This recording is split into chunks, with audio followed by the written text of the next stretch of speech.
também. O Asperger também, né? E eu acho que as pessoas de uma maneira geral também, né? Sim, A gente vê difíceis casos que as pessoas são exatas e humanas simultaneamente, com gosto e aplicação nos dois casos. Mas mostra um pouco desse pouco conhecimento, como você dizia anteriormente, da dinâmica do funcionamento do nosso cérebro ainda. Como a Isso. gente ainda tem um caminho amplo de estudos nesse segmento. Com certeza. Né? Nesse caso especificamente, né? Por isso que eu acho um ponto fundamental da nossa conversa é esse que a gente citou aqui em outros blocos, da questão do diagnóstico e da questão da informação dos pais. Olha, é um diagnóstico a respeito de um caso específico, mas o desenvolvimento disso, né, a gente tem um leque ou uma abertura muito grande ainda para saber como é que vai se dar. Exatamente. Né? E como é que é esse acompanhamento médico desse desenrolar? Pensando muitas vezes que a gente tem as chamadas comorbidades que estão em paralelo, que têm que ser tratadas. Não é? Existe, por exemplo, nesse caso das comorbidades, tratamento também medicamentoso, né? Sim. Como é que funciona isso? Existem, né? Pro espectro autista, não existe nenhuma medicação que vai ajudar a promover o desenvolvimento, né, especificamente. No entanto, existem algumas terapias ainda não estabelecidas pela corrente principal, né, da psiquiatria, mas que podem ajudar, sabe? Um exemplo de uma delas é da vitamina B6, né, que pode ajudar, às vezes, por exemplo, uma criança que está com a dificuldade de desenvolver um pouco mais a fala, a linguagem, a interação social, né, e até uma tranquilidade um pouco maior com as mudanças do ambiente, que ela pode melhorar nesses aspectos com o uso de vitamina B6 em doses maiores do que a gente tem na alimentação de modo geral, né? Então, é uma ferramenta que a gente pode usar com uma taxa de sucesso bastante considerável, sabe? Então, em vários casos, vale a pena pelo menos pensar na possibilidade, não só na B6, né? Tem outras alternativas também. Em termos de acompanhamento, né, médico, a gente faz atendimento periódico mesmo, dependendo do caso, com alguma frequência maior, dependendo do caso, com uma frequência menor, né? Uma coisa que praticamente para todos os casos pode ser de alguma ajuda é uma atenção psicológica também. Às vezes fonoaudiológica, né, sempre com um especialista para poder lidar bem com as particularidades do quadro do espectro autista. Sem dúvida. É que é uma coisa que a gente falava também anteriormente, né? De até ter esse olhar, vamos dizer assim, de fora, né? Porque às vezes a própria família está atuando de maneira equivocada em uma das duas pontas, né? Ou superprotegendo ou dando uma atenção que não é necessária, né? Não dando a atenção necessária para pontuar esse desenvolvimento. Isso, educar a criança, né, é uma tarefa muito difícil. Acho que todo pai e mãe sabe o quanto é difícil, né? E ao mesmo tempo tanto que é enriquecedor, né? Da criança com espectro autista, em geral, é um pouco mais difícil, porque a gente tem que ter uma compreensão maior. Como o próprio Cristiano disse, o desafio que é para a pessoa lidar com a pessoa, né? É quase como se fosse uma tarefa a mais mesmo, sabe? Lidar e compreender a criança com espectro autista, então, mas ao mesmo tempo não pode deixar de educar, né? Tem que ser educado, assim como tem que ser educado qualquer criança, mas levando em conta o indivíduo, né, com as características dele, né? Você tinha falado de comorbidade, né?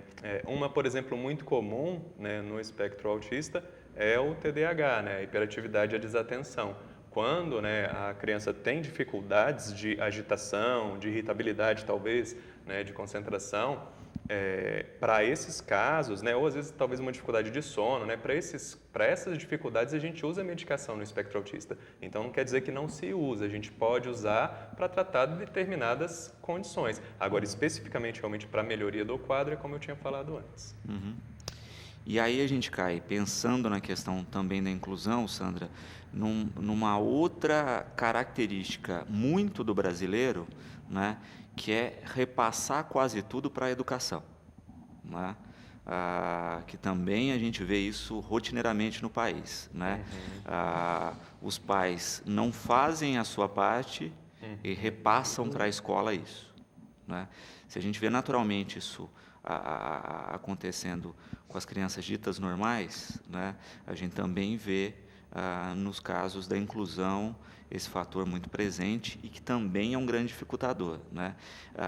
Eu cito muitas vezes até a questão de conversas que a gente tem, por exemplo, com os alunos da PAI aqui, que tem ao longo da semana com atendimento todo um cuidado, uma estrutura especificamente. Vai para o cuidado de casa e isso não tem continuidade, né? Então, não se pode jogar também toda a atribuição à escola, sendo que a família é parte preponderante desse desenvolvimento mesmo e dessa questão da inclusão, né? Porque a gente tem famílias que falam da inclusão, mas a própria família não inclui como deveria. Realmente. Não se deve ter essa omissão da família. O que deve ser trabalhado muito? As 3 áreas, a familiar, a médica e a educacional. Você tem que trabalhar todas juntas para você ter um melhor aproveitamento. E acontece muito da família deixar para a escola a educação dos filhos. Não participa da vida escolar do aluno, não sabe o que está acontecendo, o que ele está aprendendo. Muitos casos na escola regular nem sequer ajudam nas tarefas. Então, tudo que você conseguiu durante a semana, sábado e domingo você perde. No caso do trabalho feito pela PAI, principalmente com os autistas, que são os casos mais graves, né? Os ditos mais graves. Você trabalha uma rotina, porque para eles terem eles se localizarem, eles não ficarem perdidos. Então você trabalha toda uma rotina. É feito em casa? Muitas vezes não. Então, na segunda-feira, quando voltam, eles retornam para a escola, eles já perderam aquilo. Sendo que se desse uma continuidade, isso daí ajudaria muito eles a terem uma independência, a terem uma comunicação melhor. Outro fato também é a família, muitas famílias, não digo todas, mas não querer sair com o aluno, com o filho, né? Porque se você sai, ele pode de repente chorar ou gritar alguma coisa, nos casos mais graves. E aí eles ficam com vergonha, então não tem que ter essa vergonha. Esse é o comportamento dele. Se as pessoas estiverem olhando, não liga, deixa. O que importa é o que você está fazendo pelo seu filho. E dentro da escola também. Os professores têm que ter essa noção de que ninguém é igual a ninguém. Todos têm o seu tempo. Então é aí que entra o currículo funcional. Entra o currículo adaptado também. Você vai adaptar de acordo com cada um, de acordo com o seu tempo. Não é porque a criança ela se alfabetiza com 6 anos, por exemplo, que todos têm que ser. Muitas vezes eu chego lá nos 7 anos que vai estar começando. Então tem tudo isso. Além de que dentro da inclusão as pessoas pensam, não, todos os alunos têm que ir para a rede. Não é bem assim, como a gente já disse, não está preparado. Por não estar preparado, o que é melhor? Você fazer um trabalho paralelo dentro de uma entidade, por exemplo, e depois mandar para a rede, caso tenha essa condição e caso a rede esteja preparada. O certo seria preparação para que todos pudessem ir. Mas se você mandar alguns casos, vai ter a exclusão, não a inclusão. Então é aí que entra um trabalho todo especializado. O impacto acaba sendo muito mais negativo. Muito mais negativo.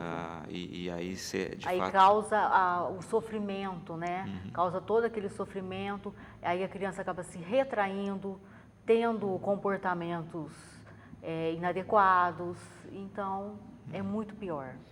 Ainda mais na questão do autismo, que tem essa proximidade e essa ferramenta que muitas vezes é usada como escape de entrar no seu próprio mundo e se isolar. Então, né?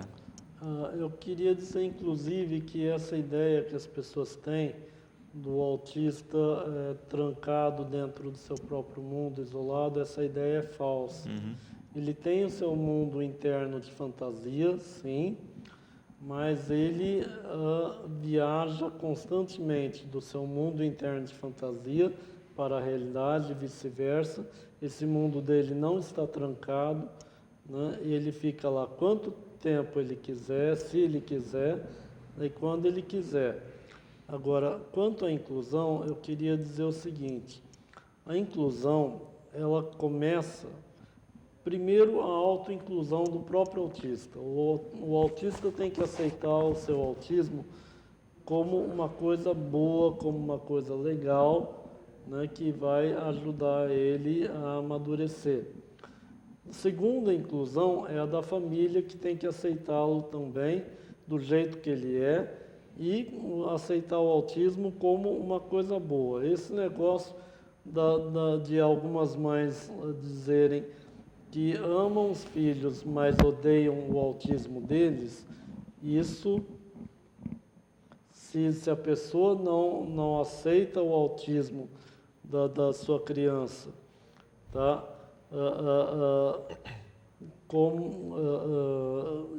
E ao mesmo tempo a própria criança, ela não está aceitando a criança como ela é, porque o autismo e a criança são indissolúveis, são inseparáveis. Você não tem como você separar a criança do autismo dela, tá?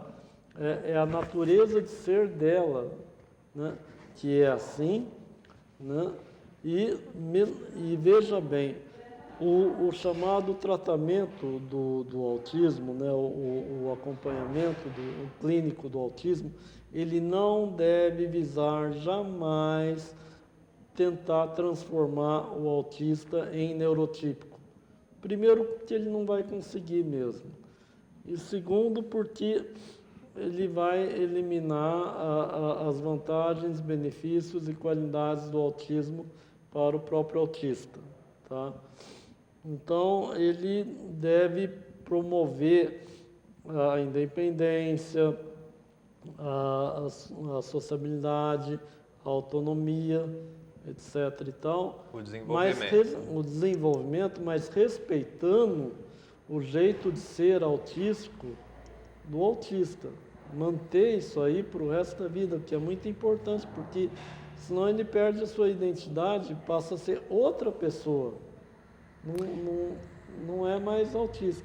A terceira inclusão é a da escola e depois vem a inclusão no trabalho, no mercado de trabalho. Uhum. E aí a gente vê uma coisa interessante e que eu acho que de uma maneira geral está ligada ao que você citou dos seus livros, quando a gente pensa na literatura de uma maneira geral, né? Só existe a literatura porque existe o desafio, né? Tem um autor chamado o Campbell, né, que é um grande antropólogo americano. Isso. E o Christopher Vogler, que é um seguidor dele, que fala isso, né? Se você não tem o personagem, ele sempre começa a sua aventura no mundo comum, né? Aí aparece um desafio que ele aceita ou não superá-lo, né? Se ele não vai para o desafio, não acontece a história, né? Ele vai continuar no mundo comum, né? E sempre ao final de cada história, o sujeito faz a sua jornada e termina diferente da maneira que começou, né? Isso é uma questão máxima da literatura. E a gente só tem literatura porque a gente não tem livros onde história nenhuma acontece, né? E se alguém escreveu isso, poucas pessoas leem porque não tem interesse nenhum nisso. E é isso que a gente acha que tem que focar, e eu acho que é a essência de nossa conversa aqui, né? Todos nós temos desafios, né? Na questão do autismo tem os desafios específicos aí, que quando a gente entende que desafios são esses, a gente acaba tendo uma jornada de desenvolvimento mais proveitosa, né? Para a família, para o próprio autista, de uma maneira construtiva muito importante aí, né, nesse sentido. E às vezes o que parece uma limitação é só um desafio maior que vai gerar uma conquista maior, né? Eu cito sempre o caso, por exemplo, que a gente vê muito nas Paralimpíadas, né, em que alguns corredores amputados, né, não participavam de corridas inicialmente, depois foram desenvolvidas próteses que foram muito mais superiores do que pernas, né? E a gente tem uma briga aí que amputados querem correr nas Olimpíadas tradicionais e são vetados porque eles têm um equipamento muito melhor do que a perna para correr, né, e conseguiriam resultados muito melhores, né? Por isso são impedidos aí, né, porque estão em vantagem, né, do que o corredor dito normal, né? Então, se a gente souber encarar o desafio, a nossa jornada de desenvolvimento vai ser, sem dúvida nenhuma, muito mais proveitosa e melhor nesse sentido. Cristiano, eu quero agradecer a presença no programa e, como sempre, deixar o espaço à disposição para falar aí da questão, para divulgar os seus livros, tá certo? O espaço está sempre aberto. Muito obrigado, eu agradeço também pela oportunidade. Eu gostaria de dizer aos pais, acreditem sempre nos sonhos dos seus filhos, procurem nunca deixar os seus filhos dependentes emocionalmente, promovam a independência emocional dos seus filhos sempre, acreditem nos sonhos deles, acreditem em vocês mesmos, acreditem na capacidade do potencial dos seus filhos e nos seus potenciais também, não só do que os seus filhos são capazes, mas do que vocês são capazes também. Né? Então, os filhos não devem realizar os sonhos dos seus pais, eles devem realizar os seus próprios sonhos. É isso aí. Bruno, quero agradecer a presença aqui, o programa está sempre à disposição, e eu acho que sempre é muito rico esse tipo de bate-papo, né? Que a gente começa aqui, mas que é uma ação constante no dia a dia para se quebrar preconceitos e, principalmente, né, para fazer e para gerar esse desenvolvimento que a gente tem falado aqui. Eu agradeço a oportunidade, viu? O assunto é muito amplo, tem muita coisa a se falar, né? Eu imagino que talvez muita gente assistindo tenha bastante dúvida, né? E estou à disposição para qualquer esclarecimento. Maravilha. Sandra, obrigado pela participação aqui com a gente e, como dito anteriormente, né, a gente está só começando o desafio da inclusão, né? A gente tem um caminho longo aí a aprender nessa questão, mas obrigado pela participação e por colaborar aqui com a nossa discussão. Eu que agradeço. E aproveito para convidar as pessoas que queiram, né, conhecer a APAE, conhecer o trabalho que é feito com os autistas, tirar suas dúvidas e